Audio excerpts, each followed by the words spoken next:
Segala sesuatu yang jelas kalau diperdebatkan menjadi nggak jelas. Karena itu Nabi SAW menyatakan, ma dhalla qaumun ba'da hudan illa kanu utul jadal. Tidak ada manusia menjadi sesat setelah dia tadi itu tahu kebenaran kecuali karena banyak debat. Paham ya? Nanti sholat diperdebatkan, nanti puasa diperdebatkan, nanti hijab diperdebatkan. Yang sudah jelas jangan diperdebatkan. Paham ya? Semakin tidak jelas, itu namanya syubhat. Syubhat itu orang yang membuat keruh, membuat gaduh. Paham ya? Membuat gaduh. Ya jangan mau dong, udah bersih, udah jernih dibuat gaduh mau. Gila saudara. Karena itu kesesatan itu terjadi setelah jelas karena banyak debat. Jangan memperdebatkan yang sudah jelas, percuma. Tambah menjadi sesat, bukan menjadi ilmiah. Tapi memang ada orang-orang yang seperti itu. Ada orang-orang yang memang begitu, ada. Kita nggak menuduh bayaran atau tidak, memang ada orang yang menjadikan hal yang yakin menjadi ragu, bukan mengajarkan keyakinan semakin mantap. Ada begitu. Ada orang dia tadi itu terpengaruh, ada orang dia itu mempengaruhi. Paham ya? Ketika menjadi jelas bahwa itu tidak benar, ya orang akan berubah lagi. Orang akan berubah lagi. Udahlah, biasa aja, biar nanti orang akan tahu dengan sendirinya. Bohong ditutupi, tambah bohong, tambah bohong, tambah bohong, lama-lama oh pendusta ini, orang akan tahu nanti. Paham ya? Nah, minta ini sudah jelaskan ini, oh percuma. Sekalipun ulama seluruh dunia berkata apapun, saya tetap, ya sudah. Ada apa inti ladeni? Tidak perlu diladeni. Tidak perlu diladeni. Udahlah, kita nggak perlu bicarakan fulan atau fulan atau fulan. Belajar seperti begini ini membersihkan hati, menenangkan jiwa. Nggak usah urusan itu. Karena itu kalau cari ilmu, belajar. Jangan di Google, jangan di medsos. Inti kalau cari ruwet ke situ. Tapi kalau mau cari ilmu, sini, ngajian sini. Ke sini. Wah, itu doktrin itu. Ya sudah, terserah. Ya, saya ngajak yang baik. Ya, ente mau katakan doktrin atau apa, ya. Oh, nanti kamu akan menjadi budak-budak. Kita semuanya budak Allah. Ya. Nah, kita enggak perlu gitu ya. Jongos-jongos, silahkan Anda akan berkomentar. Enggak ada, ya. Kita akan menjadi umat Muhammad yang bersatu karena Allah, berpisah juga karena Allah, berkumpul karena Allah. Alhamdulillah kita kumpul ada di masjid, kita sholat berjamaah, kita bahas ilmu agama. Alhamdulillah, udah cukuplah, kita nggak perlu macam-macam. Silahkan Anda membahas ilmiah, tapi Anda tidak meladeni, Anda tidak pernah hadir, Anda hanya keluar-keluar. Kita DNA. Saudara, sekarang saya mau tanya, ini, tak kasih gambaran. Mereka yang sudah melakukan DNA, coba suruh minta ke nagobah yang ada di dunia ini, bisa diisbat nasab dengan DNA-nya dia? Ah, bisa, saudara. Ini ngawur. Ini ngawur. Dia menyuruh misalnya yang Sayyid ini DNA. Oke, kamu yang sudah menyatakan DNA kamu benar, coba minta ke nagobah-nagobah di seluruh dunia. Bisa enggak kamu dianggap Sayyid dengan DNA kamu? Nggak akan diterima. Nggak akan diterima. Gitu loh. Kenapa? Karena memang tidak ada DNA itu menjadi alat untuk menetapkan nasab jauh. Kecuali nasab dekat. Misal. Ya. Ada satu anak direbut sama dua orang. Ini anak saya, bukan ini anak kamu, ini anak saya, ini. Yang satu mati, yang hidup ini direbut. Caranya gimana? Lah, ini akan diperiksakan dengan DNA-nya. Nanti DNA ini mendukung. Nasab dekat begitu. Nasab jauh nggak bisa, Wan. Jangan mau digoblok-goblok. Paham ya? Nggak bisa, dalam agama nggak boleh juga itu aja. VG pakai kitab apa yang dipakai? Ayo kalau mau DNA, lalu menurut kau itu yang sudah DNA-nya, coba yang diminta sama Nagib yang lainnya, siapa yang meresmikan kau? Nggak akan bisa meresmikan dirinya sendiri dengan DNA-nya sendiri. Ya, karena itu udahlah, nggak ilmiah sama sekali. Ya, ini kalau anda mau lucon silakan. Tapi kalau anda membahas ilmiah, ya anda harus membahas dengan pakarnya. Ya udahlah, ya nggak usah ini kenapa sih urusan gitu, mumet terus itu. Nggak perlu yang tinggi urusan gitu, udah nggak perlu, udah bubar, ya udah bubar, nggak ada ilmiah lagi. Bahas kitab yang nggak bisa, bahas ini udahlah, udah capek ya. Ini Pak, saya dapat manuskrip, dapat Kutubung Qayyimah, ada kitabnya di abad 6 bahwa nasab mereka palsu. Ini buktinya, banyak kitab-kitabnya. Nggak percaya itu, kan ada di dalam Al-Quran, lam yakunil ladzina kafaru min ahlil kitabi wal musyrikina munfakkina hatta ta'tiyahumul bayyinah pun munfakkin, nggak berhenti. Rasulun minallahi yatslu suhufan mutahharah, padahal sudah ada utusan yang bacain kitab suhufan mutahharah. Kalau sekarang manuskrip gitu, tetap aja nggak percaya. Wa ma tafarraqal ladzina utul kitaba illa min ba'di ma ja'atuhumul bayyinah. Akhirnya yang bisa baca-baca kitab juga itu berbeda-beda pendapat. Dengan adanya tesis saya ini, yang bisa baca kitab pun berbeda-beda pendapat. Kenapa berbeda-beda pendapat? Karena ada kitab yang menerangkan mereka nyambung. Kitab apa itu? Kitab setelah mereka mengaku, yang ditulis oleh mereka sendiri. Namanya kitab Al-Burqatul Musyiqah. Jadi di abad 9 Hijriah mereka ngaku turunan Nabi, bikin kitab.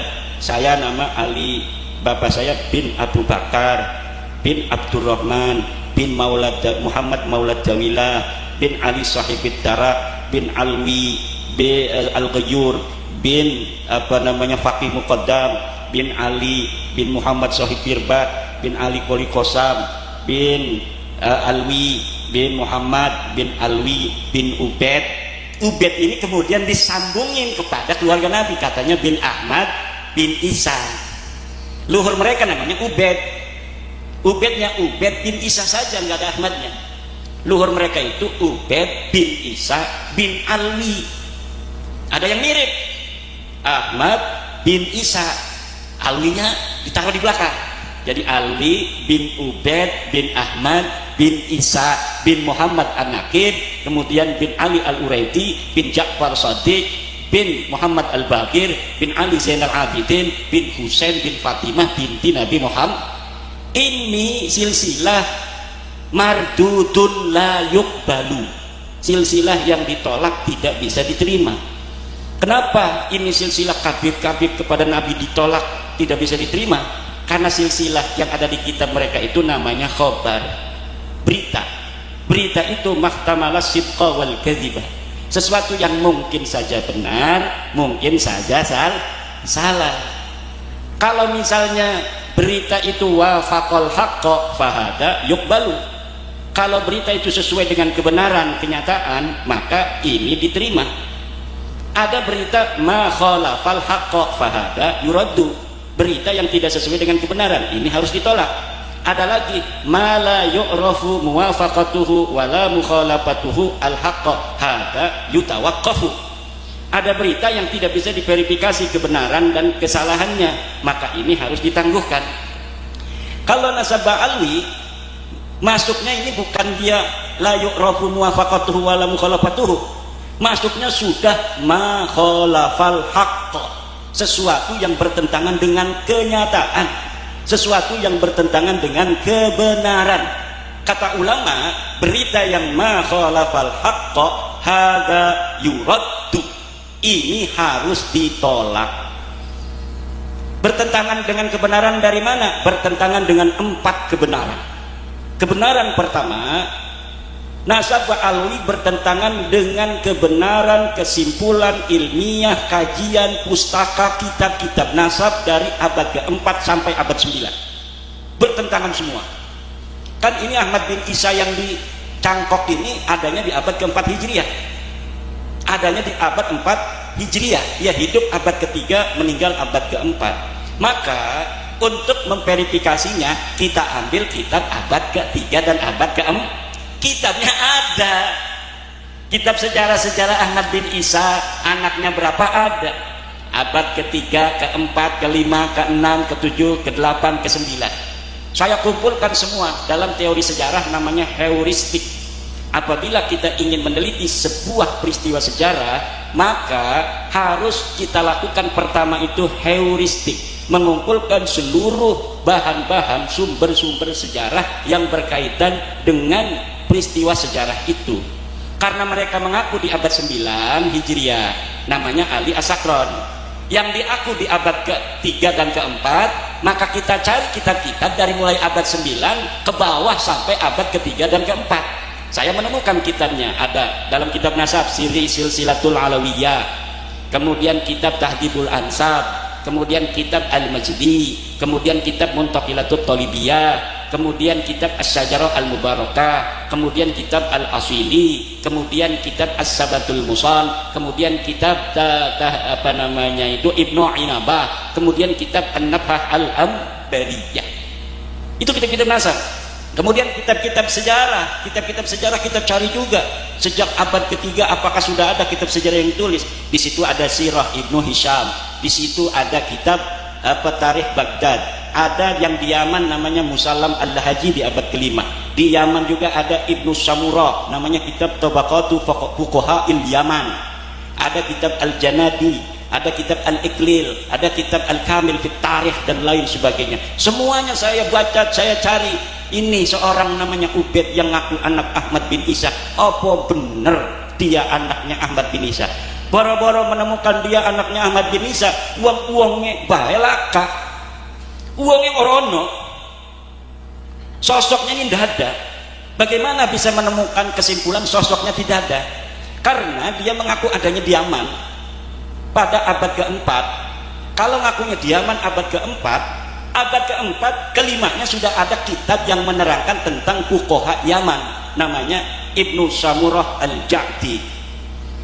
Kata kitab Ba'lawi, ini Ubaid ini imaman mujtahidan, ulama besar yang jadi mujtahid. Lah kalau misalnya mujtahid masuk dong dalam kitab Tabaqat Fuqaha'il Yaman. Silakan cari bapak-bapak di internet. Truk Tabaqat Fuqaha'il Yaman abad ke-5 Ibnu Samurah Al-Ja'di. Enggak ada itu sosok Ubaid itu. Kemudian katanya dia punya cucu namanya Muhammad Shahib Mirbat, pada abad ke-7 meninggalnya. Kita cari tuh di Mirbat itu ada ulama-ulama besar yang bareng dengan beliau, namanya Muhammad Ali Al-Qal'i, sama-sama meninggalnya di abad itu.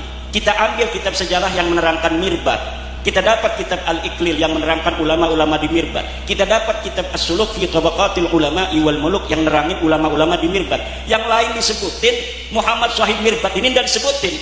Katanya dia gurunya guru, ulama di Mirbat semua muridnya dia. Tapi kenapa murid-muridnya ada, dianya kagak ada? Karena memang itu hanya nulis-nulis saja. Sekarang ini gurunya ini mendirikan NU, ini menjadi penentu tanggal kemerdekaan Indonesia. Peristiwanya nggak begitu.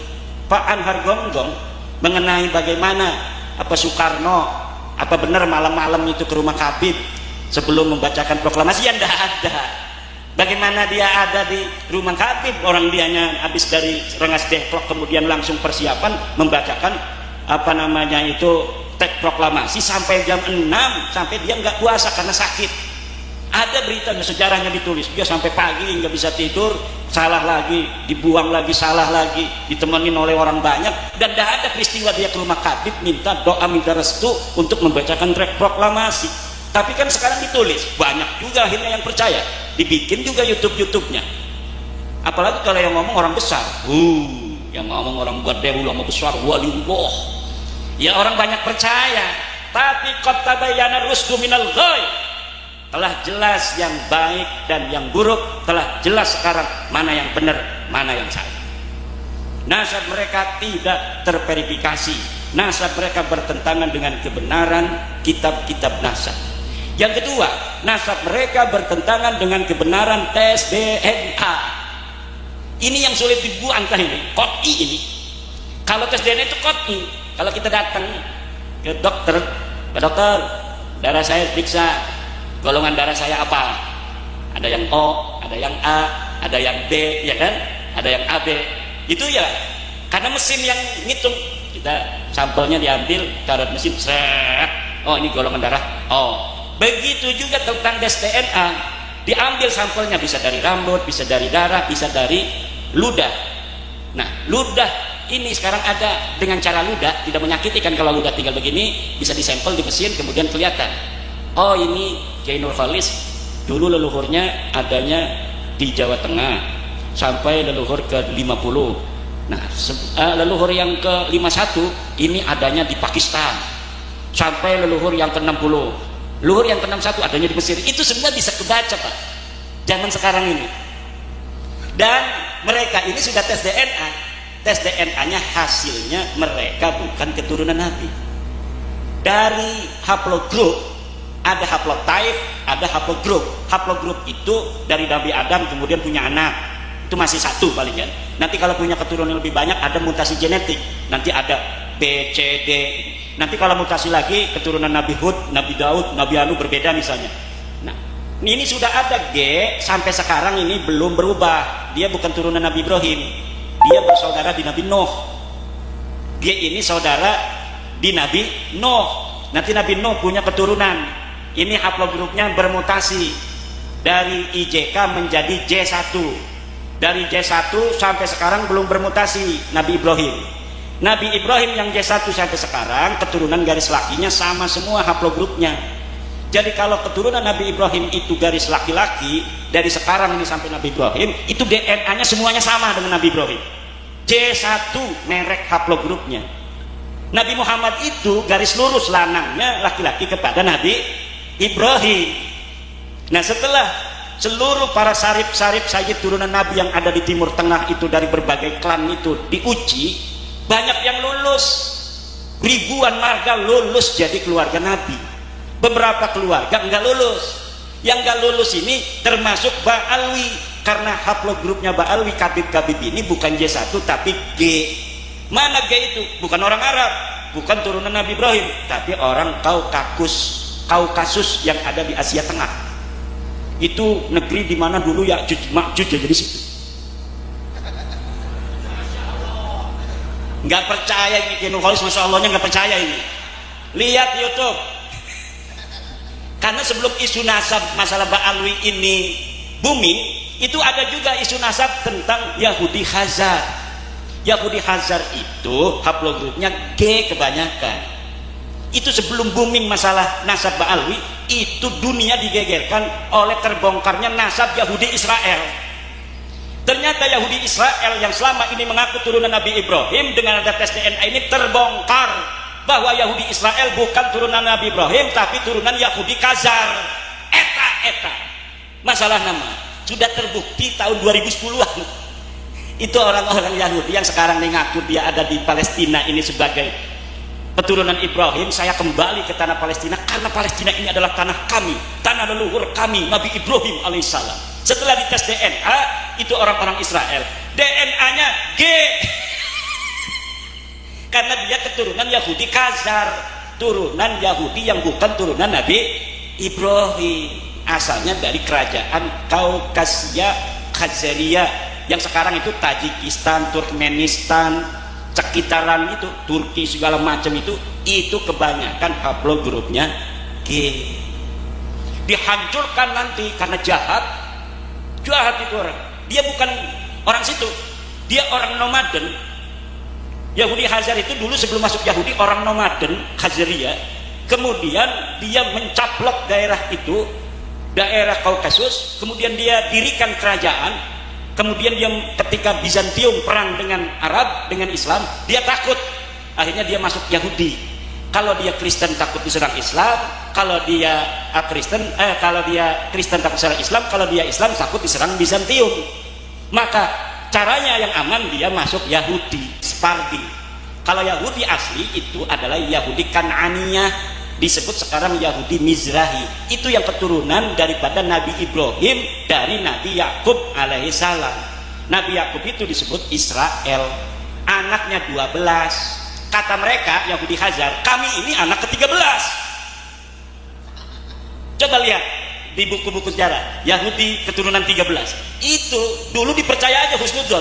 Orang percaya bahwa Nabi Yakub punya anak ke-13 yang tidak diketahui. Tapi pas tes DNA sekarang udah kebongkar semua. Nah itu terjadi 2010-an tuh di dunia pendidikan, di dunia ilmiah itu sudah ketahuan. Tiba-tiba di tahun 2002, 2003 di Indonesia booming juga masalah nasab. Saya nggak ngerti ilmu DNA. Ya saya ngomongnya hanya nasab. Tapi sekarang dari Badan Riset dan Inovasi Nasional kan sudah buka suara bahwa setelah diteliti dia masuk ke family tree DNA sudah didapatkan 180 orang kabit garis. Mesin itu ya kak namanya mesin tes COVID itu banyak orang nggak percaya dulunya, sampai polisi diomong bohong, katanya polisi bohong. Sampai polisinya aja yang ada yang nggak percaya itu. Saya punya teman polisi nggak percaya COVID. Kenapa? Ya otaknya dia belum bisa nerima. Masa iya katanya orang bisa kena COVID begitu langsung mati segala macam. Tapi ternyata ilmu pengetahuan memang tidak bisa dilawan. Saya ini orang nggak mau vaksin, nggak mau juga swab. Saya pernah diundang Kiai Maruf Amin untuk khutbah. Anaknya ngebel, katanya suruh apa? Suruh khutbah. Nggak mau. Kenapa? Nanti suruh apa namanya? Di swab. Saya nggak berani swab. Nggak mau saya di swab. Nggak katanya. Kenapa nggak berani? Nanti kalau saya positif, santri saya suruh pulang semua kata saya sama polisi. Enggak katanya nanti kalau positif kena COVID nggak bakal dikasih tahu. Yang penting tidak ketemu abah kalau misalnya positif. Oke kalau begitu. Ini saya mau. Tapi akhirnya saya yang kurang percaya sama COVID itu kena. Taunya dari rokok. Kok rokok ini kayak kabel begini?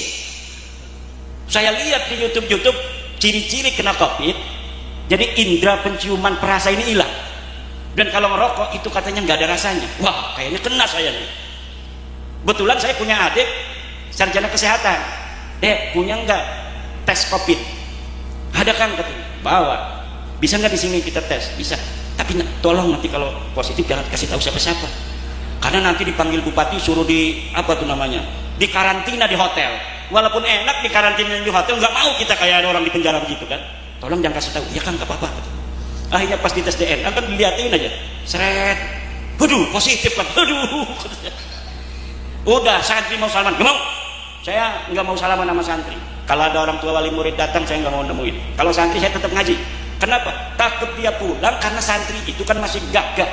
Dia itu mungkin sudah kena corona. Kalau dia pulang ke rumah, nanti nyebarin corona di rumah. Karena kebal kalau santri-santri dia punya hiji bakar sama hiji bohori.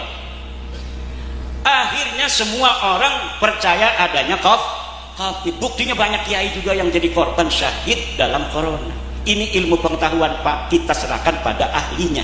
Begitu pula dengan tes DNA. Saya nggak berani ngomong tes DNA sebelumnya. Kiai Sabilul Huda belum pernah ngomong saya. Kenapa? Karena takut.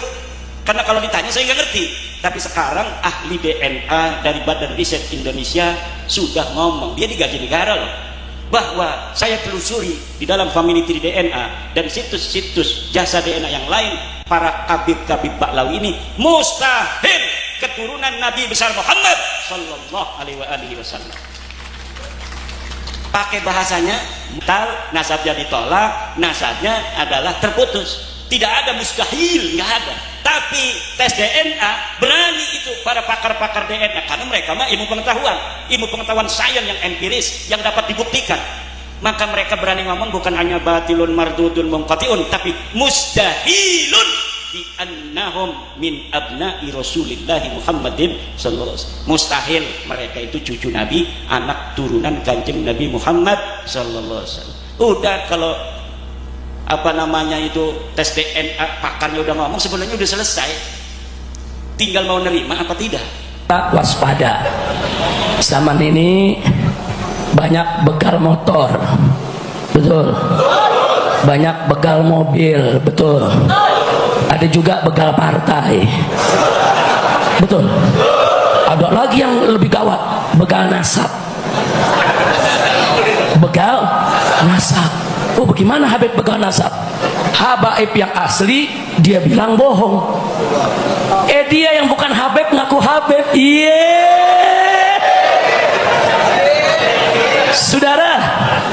Saudara paham gak? Yang Habib asli dibilang bukan Habib. Dia yang bukan Habib ngaku Habib. Iya. Pala lu bomenyan. Di Timur Tengah kemarin saya kedatangan satu Habib, Dr. Hashim Al-Aidarus di Petamburan. Saya tanya, Habib Alwi juga ikut nanya nih, kita ngobrol. Saya tanya, Habib, di Yaman ada gak yang nolak-nolak ngesepnya Pak Alwi? Dijawab oleh beliau, ada. Terus bagaimana? Ya tapi rapuh, mereka nggak punya dalil. Kita mau bicara Imam Ahmad Muhajir, kuburnya ada. Mau cerita Imam Ubaidillah, kuburnya ada, nisannya ada, semuanya ada. Jadi rapuh. Terus dia balik bertanya, katanya di Indonesia begitu juga, ada nolak-nolak nasab Pak Alwi. Kita bilang sama dia, ada, cuman beda, Beb. Bedanya di mana? Kalau di Yaman dia cuma nolak nasab, selesai. Kalau di sini habis nolak nasab, dia mau jambret tuh nasabnya. Betul? Habaib yang asli dibilang palsu, dia yang palsu ngaku Habib. Nih ya udah lama nih nggak keluar nih. Ada yang bilang Habib, tapi ini penelitian ilmiah. Ilmiah dari mana? Lu belajar di kandang kebo. Kalau penelitian ilmiah itu, saudara, kitab dijajarin banyak. Kitab-kitab itu diteliti, jamul maklumat. Setelah itu dianalisa, itu kitab yang banyak tadi, saudara. Baru untuk mengambil kesimpulan. Itu penelitian ilmiah. Ini kitabnya cuma satu, udah gitu diragukan lagi keasliannya. Udah gitu ngakunya ilmiah, gidat lo ilmiah. Masya Allah, insya Allah kapan-kapan nanti Habib Hanif sudah menjawab dengan sangat bagus, argumentatif, saudara. Insya Allah kalau nanti saya ada waktu, kalau ada waktu, bukan ngadepin begal kan buang-buang waktu, saudara. Kalau ada waktu nanti kita berikan jawabannya yang tuntas. Setuju? Setuju? Kalau ada. Nah sekarang saya mau tanya, nasab habaib nih dibilang palsu, dirinya ngaku habaib, itu namanya begal apa? Begal nasab. Ayo gawadan mana? Ada begal motor, ada begal mobil, ada begal partai. Ada begal partai? Ada. Tahu? Jangan disebut. Sama-sama tahu. Urusannya udah sebut, gue masukin lagi ntar. Emang politik lagi panas, politik ya. Nah, Habib Rizik ngomong politik jeblosin lagi. Tunggu dulu, emang lu pikir gue capung mentangkap? Tapi jujur, ada begal motor. Jawab yang gambak, ada begal motor, ada begal mobil, ada begal partai, ada begal nasab, ada begal nasab. Nah, saya punya amanat begal nasab jangan diundang saudara ke tempat-tempat kita. Ini hanya menyebarluaskan fitnah dan mengadu domba antara habaib dengan kiai, bahkan mecah belah umat Islam. Setuju? Setuju? Masih banyak habaib yang lurus, masih banyak kiai-kiai yang lurus, masih banyak ustadz-ustadz yang lurus yang ingin mempersatukan umat, bukan memecah belah antara habaib dengan kiai. Betul? Betul? Saya mau tanya, mau dipecah belah habaib dengan kiai? Mau dipecah belah umat Islam? Siap bersatu? Siap bersatu? Takbir! Terus dia ngomong, ya pokoknya kalau gitu saya nggak ngakuin itu Habib, masa bodo amat. Emang gue pikirin, lo mau ngakuin nggak ngakuin, emang gue minta pengakuan dari lo. Bukan ngomong kayak habaib pada ngemis minta pengakuan. Emang ada saya datang keluar Batang, saudara akuin nih, saya Habib nih, saya Habib. Habib nih, Habib. Emang ada ngaku-ngaku begitu? Emang Habib Hamid tadi kerama begitu? Gue Habib nih, gue Habib. Ada begitu? Ada. Itu begal-begal nasab kasih tahu, lo mau ngakuin, lo nggak mau ngakuin, masa bodoh. Lo ngakuin, gue nggak terima. Mau ngapain kita terima pengakuan-pengakuan saudara yang suka ngadu domba umat? Betul?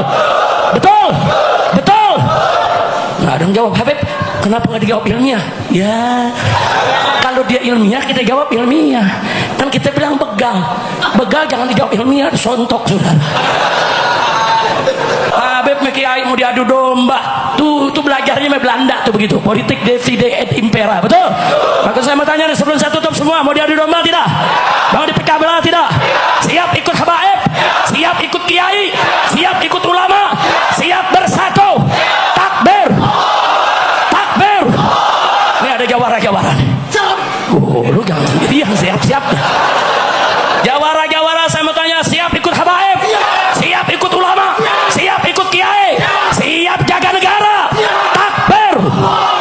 Sallu ala Nabi. Ya sudah cukup. Lu mentang-mentang baru gigi 3, wah ini seru nih. Cukup. Lagi puasa, urusannya batal dah. Jelas ya? Jadi kesimpulannya begal nasab bahaya tidak? Bahaya. Orang kalau mau kritik aja, terus jangan ngaku. Udah ngeritik itu palsu, kalau kita bener, nggak ada tuh di dunia yang begitu, nggak ada, cuman di Indonesia aja. Kata dokter Hasyim Al-Aidrus, nggak ada yang begitu. Jadi indak ini asyad, dia bilang. Di negeri ente nih lebih parah lagi. Udah nolak ngaku-ngaku, kalau ada yang begitu jawab aja, ayo rame-rame, Nah, dia lagi ceramah, itu rame-rame, bubar tuh pengajian. Berani gak? Begitu ada yang ceramah, saudara-saudara, Habib Ba'alwi itu diragukan, rame-rame yang kompak, saudara-saudara, Habib Indonesia itu palsu, mereka itu nggak asli, bubar ngaji. Terus rungokno. Jadi problem utama kanjeng Nabi Muhammad SAW ketika memaklumatkan diri jadi nabi niku piyambak ini wong Arab niku tiyang Mekah. Wong Mekah niku terkenal umiyah niku goblok-goblok, tidak terpelajar. Sehingga itu menjadi masalah besar bagaimana mungkin seorang nabi Sayyidul Awwalin wal Akhirin kemudian dari daerah yang sangat minus pendidikan, minus pendidikan. Sehingga ketika Nabi memaklumatkan jadi nabi, itu orang pertama protes itu orang Yahudi.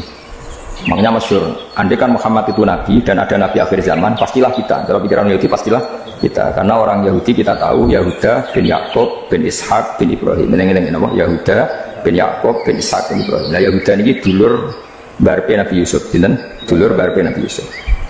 Sehingga cara nasab itu terus dimasalahkan Nabi. Nah, karena Nabi itu dimasalahkan, delalah kersane pangeran, mbah-mbah Nabi itu punya tradisi yang menunjukkan bahwa beliau itu tidak pernah bohong. Misalnya yang paling dekat kita tahu adalah Muhammad bin Abdullah bin Abdul Muthalib. Abdul Muthalib ini orang yang suka tawaf di Ka'bah, suka tawaf di Ka'bah. Kemudian ada pintu di Mekah namanya Babu Syaibah, Babu Syaibah atau Babu Bani Syaibah. Terus sampai tok mau Ilyas itu wa awaluman ahdal budna ila rihabil haramiyah. Ada tradisi memberi hadiah ke Ka'bah. Singkat cerita, Imam Berjanji ini termasuk Sayyid Al-Husaini, Imam Berjanji ini namanya Ja'far bin Hasan Al-Berjanji ini. Beliau berpendapat atau memaklumatkan ulang bahwa Muhammad jadi nabi itu wajar. Mergo hakikate Muhammad adalah turunan Nabi Ibrahim alaihissalam. Berarti sama dengan klaim mereka kalau mereka mintoriki Ishak, ya, Nabi Yusuf kan mintoriki Ishak, berarti kan Yusuf bin Yakub bin Ishak bin Ibrahim. Dan kita tahu secara mujma'alah Ishak ini punya saudara lebih tua namanya siapa? Ismail. Nah, kanjeng Nabi ini zuriyahnya sinten? Ismail. Lalu itu butuh data empirik, data bahwa Ibrahim itu pernah di Mekah. Kalau betul orang Mekah itu turunan sinten? Ibrahim, maka butuh bukti empirik. Bicara saniki artefak nopo-nopo bukti-bukti yang pernah menunjukkan Ibrahim di Mekah. Ini terus dijawab pangeran ketika orang Yahudi meragukan status nasabnya sinten? Nabi Muhammad, terus pangeran rangno fihi ayatum bayyinatum maqam Ibrahim, bahwa Ibrahim benar-benar pernah di Mekah. Di situ ada batu yang pernah diinjak Nabi Ibrahim. Jadi makom itu bukan kuburan, tapi apa? Sesuatu yang pernah didomisali, ya, atau pernah diinjak. Jadi malah itu darani makom Ibrahim itu batu yang diinjak Nabi Ibrahim ketika bangun apa? Ka'bah. Ya karena mukjizat terus bekas. Dan bekas itu mulai dulu orang yakin dan pasti itu sisa atau bekasnya kakinya Nabi Ibrahim. Lana Ibrahim nate urip teng Mekah karena sampai bangun Ka'bah, apalagi dulu bangunnya pasti lama. Berarti mungkin sekali Ibrahim meninggalkan zuriyahnya di Mekah.